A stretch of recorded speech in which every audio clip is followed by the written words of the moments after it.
She was invited to the wedding, but told to wear black so she wouldn't ruin the photos. For years, her family made her feel like the invisible one, quiet, overlooked, just there to fill space. But what happened on the bride's big day changed everything. When her cousin, the bride, saw her standing alone, something shifted. What began as an attempt to hide turned into a powerful moment of transformation, belonging, and emotional healing. This isn't just a story about a dress. It's about reclaiming your place, rediscovering your light, and realizing that you were never the problem, just too bright for the wrong eyes. If this story moved you, hit that like button, subscribe to the channel, and share it with someone who needs a reminder that they deserve to be seen. Every voice matters, and sometimes it just takes one to finally be heard. The wedding invitation arrived in the mail on a Thursday morning. I remember because it was raining and the envelope had a slight water stain by the time I picked it up. It was from my cousin Emily, or rather her parents, inviting me to her wedding next month. I hadn't seen Emily in years, not since we were both kids running barefoot through Grandma's backyard during summer breaks. Life had pulled us in different directions, and honestly, I wasn't even sure she'd remember much about me. Still, I was surprised to be invited. My relationship with my family had always been complicated. I wasn't the favorite, never was. There was always something too much or too little about me, too quiet, too different, too awkward. So getting that invitation stirred up a strange mix of hope and hesitation. Later that evening, my mom called. She didn't ask if I was excited. She just said, "You got the invitation, right?" I said I had. Then she added something that stuck in my chest like a pin. "Emily's wedding is going to be very elegant. The photos are important to her, so maybe wear black, something simple, so you don't stand out too much." I didn't respond. I didn't even know how to. I just said, "Okay." After we hung up, I stared at my reflection in the mirror for a long time. I tried to imagine what she meant, not standing out too much, not ruining the photos. It wasn't the first time they had asked me to shrink myself, but it still hurt. I spent the next few days browsing online for a black dress. Not stylish, not bold, just invisible. I ended up ordering one that looked like something you'd wear to a funeral. Maybe that was the point. As the day of the wedding approached, I tried to focus on the positive. I would get to see Emily again. Maybe it wouldn't be so bad. Maybe no one would notice me, and that would be fine. But deep down, a small part of me ached to be seen, not for attention, but for acceptance. I didn't want to take the spotlight. I just didn't want to feel like the mistake in someone else's perfect picture. The morning of the wedding was bright and crisp, with a soft breeze rustling through the trees outside my window. I sat on the edge of my bed staring at the black dress hanging on the back of the door. It looked even more lifeless in the morning light. I had chosen it to be safe. Plain neckline, long sleeves, hem just below the knees, nothing that could draw attention. No jewelry, just flats. I didn't even bother with much makeup. A little concealer and lip balm, that was it. When I arrived at the venue, I felt the energy shift the moment I stepped out of the car. Everyone seemed to glow: pastel dresses, flowy fabrics, bright ties, laughter. There were people I hadn't seen since I was a teenager, and most of them looked right through me. A few offered polite nods, but no one approached. I walked slowly toward the reception area and immediately caught sight of my mother standing with two of my aunts. She turned, looked me up and down, and gave a slight nod of approval. "Good," she said as I reached them. "You followed the dress suggestion. The photos will be tasteful." I gave a small smile. "Hi, Aunt June, Aunt Carol." They replied in unison, "Hi, sweetheart," before turning back to their conversation like I was an afterthought. I felt invisible, or maybe just unnecessary. I wandered off and found a quiet spot near the edge of the garden beneath a big oak tree. From there I could see the photographers setting up.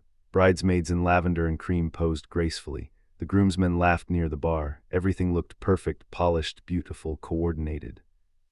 And then I saw her, Emily. She was radiant. Her dress was simple but elegant, and she had this calm grace about her, like she was walking through a dream she'd always wanted. She laughed easily, posed naturally, and moved like she belonged in every frame. I didn't think she'd notice me, not in this sea of color, not in my black funeral dress. But a few minutes later, as she finished a round of pictures and began walking back toward the venue, her eyes swept across the crowd and landed right on me. I froze. To my surprise, she smiled, a real one, not the polite kind you give distant relatives. I gave a little wave, unsure if I should walk over or stay back. Before I could decide, she started making her way toward me, still smiling, bouquet in hand. And suddenly, I wasn't just a shadow in the background anymore. She reached me with a gentle urgency in her steps, like she'd been meaning to find me all along. "I thought that was you," said Emily, her eyes scanning me up and down, not judgmental, just surprised. "You look really different." I laughed softly. Yeah, it's the black dress. Makes me blend into the scenery. Her brows furrowed. Why are you wearing black? I hesitated. I wasn't planning to say it. I thought maybe I could just smile and lie, but something about her expression made me feel safe, like the girl I used to play tag with was still in there. So I told her the truth. My mom suggested it. She said it'd be better for the photos if I didn't stand out. Emily blinked. Wait, are you serious? I nodded, unsure whether to feel embarrassed or angry. That's insane, she said. You were one of the first people I asked my parents to invite. I haven't seen you in forever. I wanted you here. Those words, I wanted you here, landed in me like warmth after a long, cold day. I didn't know I needed to hear them until I did. I'm glad you came, she added, softer this time. But this, she motioned toward my dress, this isn't you, at least not the version I remember. I didn't want to ruin anything, I said quietly. Emily shook her head. You could never ruin anything. In fact, hold on a second. Before I could respond, she turned and waved toward her wedding coordinator, who came rushing over. They spoke in hushed tones, and then the coordinator nodded and ran off. Emily turned back to me, her eyes lighting up with something close to mischief. Okay, this might sound crazy, but do you want to come with me? Just for a minute, I want to show you something. I was confused, but followed her anyway. We walked around the back of the venue and through a door that led into a side room filled with dresses, boxes, fabrics, and what looked like backup pieces for emergencies. I brought extra dresses for touch-ups or backups just in case, she said, and I think I have something that could work for you. I mean, if you're okay with it. I was speechless. No one in my family had ever thought to include me like this, much less offer me the chance to change the way I felt in a space. And here she was, the bride, offering me a new dress, a new beginning. I don't want you hiding, Emily said. I want you standing beside me, if that's something you want too. I looked at her, this woman who had grown into someone strong and kind and unapologetically herself, and for the first time that day I felt seen, not pitied, not managed, just included. And that was everything. Emily pulled a few garment bags from the rack, her fingers flipping through the fabrics with purpose. I had these made as backups in case someone spilled wine or tore a seam, she said, half laughing. But they're all beautiful, and honestly, you should have had something like this from the beginning. I stood there, still holding the edge of my black dress, feeling awkward but also something else. Like something inside me was shifting, slowly, like the thaw after a long winter. She unzipped a soft cream-colored dress with a flowing skirt and delicate floral embroidery along the waist.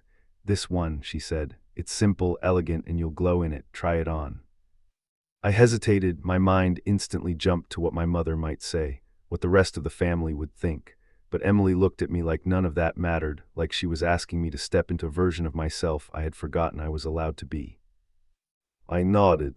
A woman from the bridal team helped me into a small dressing area nearby. I took off the black dress slowly, like shedding a version of myself I had carried for too long. The cream dress slid over my skin like it had been made for me. It wasn't flashy, it wasn't bold, but it was soft and kind and light, everything I hadn't been allowed to be today. When I stepped out, Emily's face lit up. Oh wow, she said, you look happy. I laughed, really laughed, and realized I hadn't done that all morning. The coordinator clapped her hands. Perfect, we'll adjust the photos. It'll look like you two planned it. Emily turned to me, eyes sincere. Would you walk in with me during the reception entrance? I know it's untraditional, but I want to. Are you serious? I asked, barely believing what I was hearing. Absolutely, and don't worry about what anyone else thinks. You look beautiful. You belong here.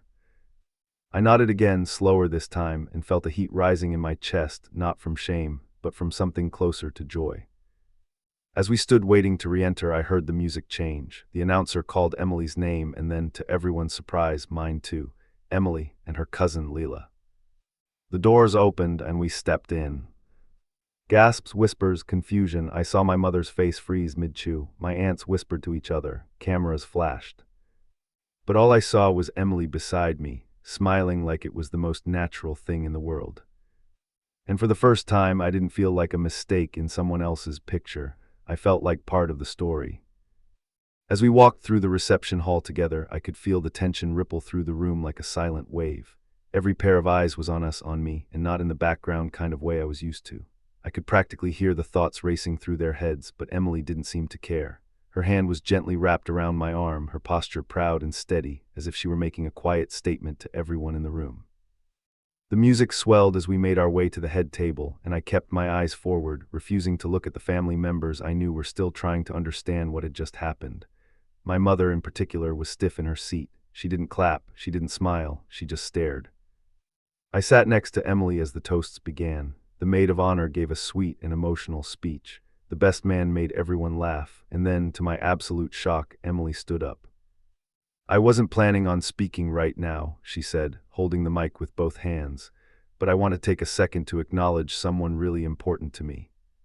Her eyes landed on mine, my heart jumped. Growing up, I had this cousin who felt more like a sister. We used to build forts, pretend we were princesses, and run around like nothing could touch us. She made me feel safe, seen, loved. A few people turned to look at me now, visibly curious. But life happens, families get noisy, people drift apart, and sometimes the loudest voices aren't the kindest. But today I got her back, and I want her to know that she never needed to shrink or hide or be anyone but herself, because who she is extraordinary. The room was dead silent. I couldn't breathe. "So thank you, Lila," she said, voice cracking slightly. "Thank you for showing up and for showing up as you." I felt my throat tighten, my eyes blurred. There was a soft round of applause, uncertain at first, but then others joined in. Not everyone, but enough. Enough to make me feel like I existed. As the applause died down, I looked across the room and noticed my mother looking away, jaw clenched. Aunt Carol leaned in and whispered something in her ear, but I couldn't read her face. I didn't need to. Because in that moment, nothing they thought of me mattered. I was still seated next to the bride, still wearing the cream-colored dress, still glowing with something new, something I hadn't felt in years, joy, confidence, and a quiet kind of power. I smiled at Emily. "Thank you," I whispered. She squeezed my hand. "You don't owe anyone smallness ever again." After Emily's toast, the atmosphere shifted. Not drastically, not all at once, but like the slow turning of a tide. Conversations became quieter when I passed by. Some people smiled awkwardly, unsure of what to say. Others avoided eye contact completely. But there were a few cousins, distant relatives I barely remembered, who approached me, cautiously at first, but with a surprising warmth. During dinner, I sat with Emily and a few of her friends from college. They welcomed me like I was just another guest, not the girl who showed up in black and became an unexpected part of the spotlight. They asked about my work, my city, my favorite coffee shop. No one tiptoed around me or brought up family. They treated me like I belonged. And that felt beautiful. Later, while the music played and people danced, I stepped outside for a breath of air. The evening had cooled, and the fairy lights strung across the trees gave everything a gentle, golden glow. That's when I heard footsteps behind me. It was my mother. She stood a few feet away, arms crossed, expression unreadable. I braced myself. I thought she was going to scold me, tell me I had embarrassed her, that I had overstepped. Instead, she said, "You look nice." It caught me off guard. "Thanks," I replied carefully. She looked away, then back at me. "You could have told me you were going to walk in with Emily." "I didn't plan it," I said. "She asked me." My mother nodded slowly. "Well, it was unexpected." There was a long silence. She didn't apologize. She didn't explain why she'd told me to wear black or why she'd always made me feel like a shadow in our family. Maybe she didn't know how, or maybe she didn't think she needed to. But I wasn't waiting for it anymore. "I'm glad I came," I said softly. She didn't respond. And that was fine. Because I wasn't looking for her approval anymore. I had spent so much of my life trying to fit into corners, to shrink myself so others could be more comfortable. But tonight, I wore light. I stood beside someone who wanted me seen. And for the first time, I realized that the weight I had been carrying all these years wasn't mine to hold. I smiled at her, a kind, honest smile, and then I turned and walked back toward the light and laughter of the reception. Back inside, the dance floor was buzzing. Emily was spinning in circles with her new husband, laughing, her veil tucked away and her hair undone in soft waves. The DJ had shifted to upbeat music now, and people were letting go, losing that stiff formality weddings often carry in the first few hours. I stayed near the edge for a while, sipping a glass of sparkling water, watching everyone, and then Emily spotted me again. She waved me over without hesitation, like it was the most natural thing to do. "Come dance," she shouted over the music. I laughed. "I don't really." "Lila," she cut in, taking my hand again, "you do tonight." She pulled me into the crowd. At first I moved carefully, uncertain, but little by little something loosened inside me. I smiled, I let my arms move freely. I laughed when one of Emily's friends tried to teach me a dance move and I failed miserably. And in the middle of all that noise and motion, I felt light not just in the dress, but in my body, in my chest, in my thoughts. There was a freedom I hadn't known I needed. And then out of the corner of my eye, I saw Aunt Carol walking toward me. She tapped me on the shoulder and leaned in. "You look really happy," she said, as if surprised by her own words. "I am," I said, not waiting for approval. She nodded. "Emily's always been a bit wild, but I suppose she has good instincts." I smiled politely. I didn't need the backhanded compliment, but part of me understood for people like her, kindness came with conditions, and I had finally stopped chasing their full acceptance. Later that evening, Emily and I slipped away to a quiet hallway just outside the reception room. She had kicked off her heels and was holding them in one hand, her other arm looped through mine. "Was today okay?" she asked. "For you, I mean." "It was more than okay," I said. "It was, hailing. I meant what I said in the speech, you know, I missed you. You mattered to me, you still do." "I missed you too," I said, "and I didn't know how much until today." We stood there for a long moment, just the two of us. No cameras, no family watching, no roles to play.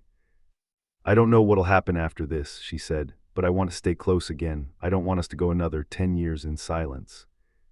I nodded, "Me neither." It wasn't a dramatic reconciliation, it was quiet, simple, and true, and that made it powerful. The night was beginning to wind down. Guests had started saying their goodbyes, the band was playing slower songs now, and the clink of glasses was replaced by the soft murmurs of tired laughter. The magic of the day lingered in the air like the last notes of a melody you didn't want to end. I sat at a small table near the dance floor, my heels kicked off, the hem of the cream dress gently brushing my ankles.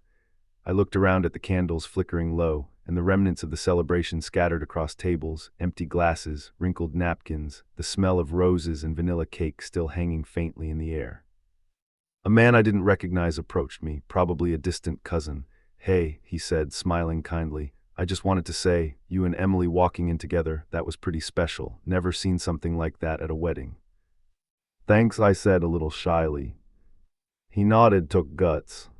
After he left, I let the words settle. Took guts, maybe it did. Maybe it took more courage than I realized, not to wear a different dress, but to show up fully as myself after being told for so long that I shouldn't.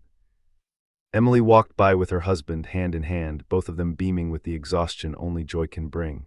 She gave me a wink as they passed. I knew we wouldn't always be this close. Life would happen, work, distance, years, but the bridge between us had been rebuilt. That mattered more than any promise. My phone buzzed on the table, a message from my mom.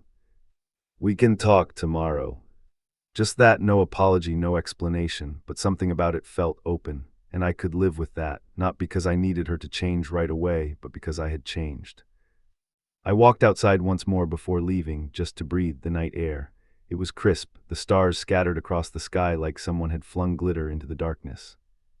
For the first time in a long while, I felt like I was walking into the future with my shoulders back, not apologizing for who I was, not dressing down to be palatable. Just being me fully, clearly, kindly. And I was proud of that. The morning after the wedding, I woke up to sunlight streaming through the thin curtains of the guest room. My cream-colored dress was draped carefully over a chair, and my phone buzzed softly on the nightstand with unread messages. For a few seconds, I just lay there, quiet, replaying the night in my mind, the music, the way Emily pulled me onto the dance floor, the speech, the dress, everything. I felt different, not in a dramatic, life has completely changed kind of way, but more like I had returned to something I'd forgotten, a sense of wholeness. Like I no longer needed to prove anything to anyone, like I could take up space without asking for permission. I got dressed and headed downstairs to the breakfast buffet. The hotel was small, cozy, with the smell of coffee and waffles drifting through the lobby. A few guests from the wedding were already seated, eating quietly or sharing photos from the night before. I spotted Aunt Carol near the window. She waved me over. I hesitated, then walked to her table. "Good morning." She smiled and, to my surprise, pulled out the chair beside her. "Sit, please." I did. She poured me a cup of coffee and said, "Emily's wedding was emotional, beautiful, surprising." I smiled cautiously. It really was. She stirred her tea slowly. I have to admit, when I saw you walk in with her, I was confused. I thought maybe you pushed your way in, but Emily explained everything this morning, said it was her idea, that she wanted you there with her. I nodded. She did. I didn't ask for any of it. I know, she said, and her tone was softer than I expected. You looked happy last night. I don't think I've ever seen you that way. There was a long pause. I sipped the coffee. I hope you know, she continued, that some of us were just following what we thought was tradition, not trying to hurt you, but maybe that's not a good excuse. I looked out the window for a moment. It's not about the dress or the photos, it's just years of feeling like I had to disappear to be tolerated. She didn't argue, she didn't deny it. That alone felt like a small kind of victory. Well, she said finally, I'm glad you didn't disappear this time. After breakfast, I walked outside, letting the sun warm my face. The wedding was over, but something deeper had just begun, a quiet reclaiming of myself. I felt lighter, like I had set down a heavy suitcase I didn't even know I'd been carrying for years. And I wasn't going to pick it back up again.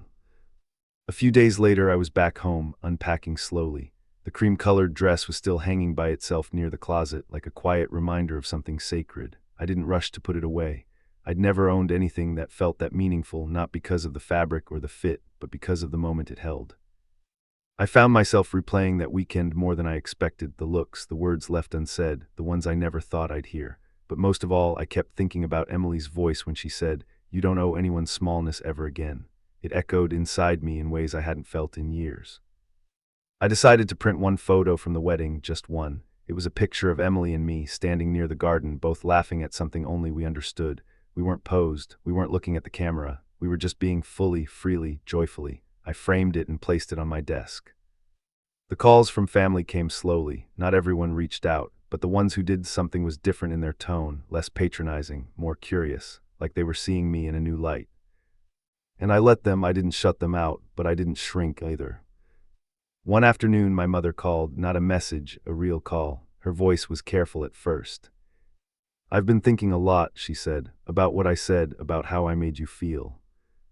I waited, letting her take her time.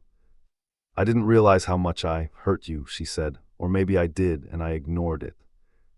That pause was heavier than the words. "I'm sorry. It wasn't perfect, it didn't fix everything, but it was something, and that mattered more than I thought it would." "I appreciate that," I said softly, "really." We talked for a little while longer, just catching up like normal people. She asked how work was. I told her about a book I was reading. It wasn't deep, but it was light, and for us that was progress. That night, as I lay in bed, I realized I no longer felt like I was waiting for someone to open a door that had always been shut. I had simply found another way in. Not through confrontation. Through clarity, through self-worth, through saying yes to the version of me that didn't need approval to take up space. Weeks passed and life settled into a quiet rhythm again, work, errands, emails, dishes, but something inside me had shifted. I carried myself differently, not louder, not bolder, but steadier, like my center had moved and now I was rooted somewhere solid. I started saying no more often, not out of anger, but out of peace. I said no to family gatherings that made me feel invisible. I said no to conversations that drained me. I said no to pretending, and in those spaces I began saying yes to myself.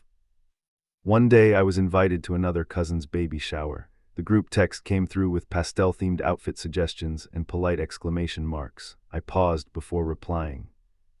My mother called shortly after. "Are you going?" she asked. "I'm not sure yet," I replied. "I'll decide if I feel like it." There was a silence, then a soft, "okay."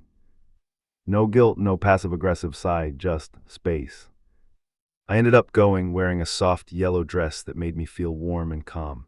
A few people blinked in surprise when they saw me, maybe because they were still expecting the girl in black, but no one said anything, and I didn't need them to.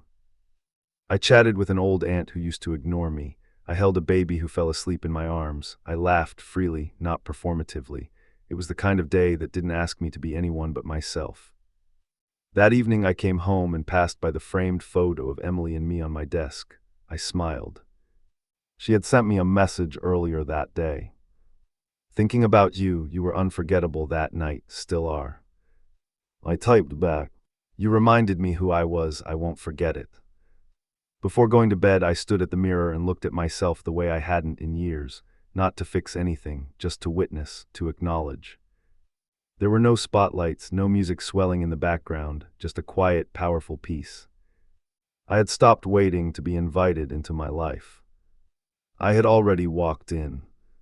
It was a Sunday afternoon when I received a letter in the mail, handwritten, no return address, just my name in neat, careful script. I opened it slowly, almost nervously. Inside was a folded photo, a candid shot from the wedding I hadn't seen before. In it, Emily and I were standing just off the dance floor. My head was tilted back in laughter, her arm around my shoulder. We weren't posing, we weren't trying, we were just there, present, joyful, alive. Tucked behind the photo was a small note in Emily's handwriting. "This one's my favorite, because you were exactly who you were always meant to be." I stared at the note for a long time. Something about it felt like the closing of a chapter, not the end, but a moment of acknowledgement that something had been healed. That night I sat on my balcony, a warm breeze drifting through the trees. The city was quiet in that peaceful, late Sunday kind of way, and I thought about all the years I had spent shrinking myself, not because I wanted to, but because I thought that's what love required, to be smaller, quieter, easier to carry. But real love, I'd learned, doesn't ask you to disappear. It celebrates your light, it walks beside you when others turn away. It dresses in cream beside your black and says, you don't need to hide. If you've ever felt like the background character in your own story, like you were invited just to fill space, not to be seen, I hope this reminds you, you are not here to blend in. You're here to belong, fully, deeply, without apology. So wear the color, take the picture, say the thing. You don't ruin the photo, you complete it. If this story touched your heart, don't forget to like the video, subscribe to the channel, and share it with someone who needs to be reminded of their worth. Because sometimes all it takes is one moment, one person, to help you remember who you've been all along.